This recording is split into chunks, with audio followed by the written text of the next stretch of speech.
Biz bilim boyunca Европадан артта калдык. Империянын кулашы ушул себептен. Биз талыкпастан эмгектенишибиз керек. Биз бир нерсе жасашыбыз зарыл. Мен Осмон султаны менен сүйлөшүп, дин менен илимди биргеликте окута турган мектептерди ачууну сунуштадым. Жарыгы менен нурдан табыз. Бул тууралуу эбак эле ойлонуп коюштур. Кесипток.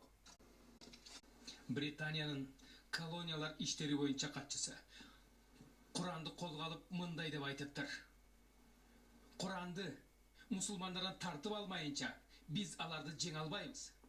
Же биз алардан Куранды тартып алышыбыз керек. Же болбосо аларды Курандан алыстатышыбыз керек.